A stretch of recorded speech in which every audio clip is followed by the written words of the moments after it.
అందరికీ నమస్కారం. ఈ రోజుల్లో చాలామంది పిల్లలకు సెల్ ఫోన్ బాగా అలవాటైపోయింది.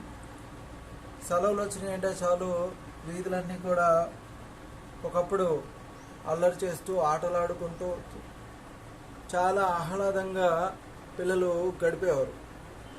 కానీ ఈ రోజుల్లో పిల్లలు ఆటల్ని మర్చిపోయి అనుక్షణము సెల్ ఫోన్కి అలవాటు పడిపోతున్నారు. సెల్ ఫోన్ గేమ్స్కి బాగా అలవాటు పడిపోతున్నారు.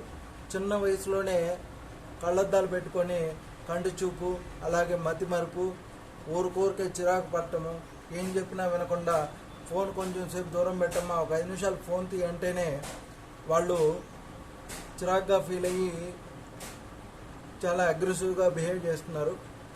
తల్లిదండ్రులు కూడా ఆలోచించాలి.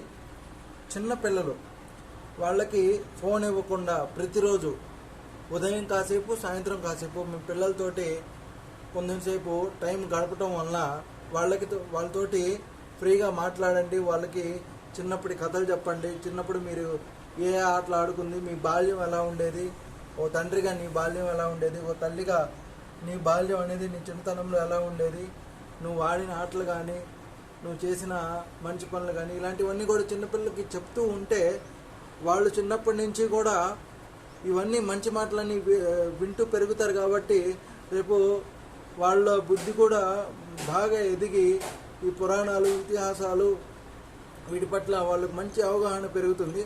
శివాజీ మహారాజ్ అంత గొప్పవాడు అయ్యాడంటే చిన్నతనం నుంచే వాళ్ళ తల్లి దేశభక్తిని నరనరాన నూరిపోసింది. ప్రతిఫలంగా చూసుకుంటే మంచి మహారాజు అయ్యాడు, మరాఠా ప్రజలకి దైవం అయ్యాడు.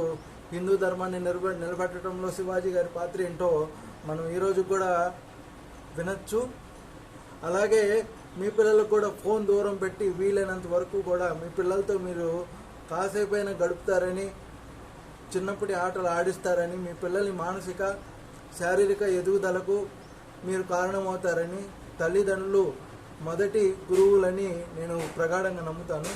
ఈ అంశం గురించి అందరూ ఆలోచించాలని ఆశిస్తూ జై హింద్, జై భారత్, జై శ్రీరామ్.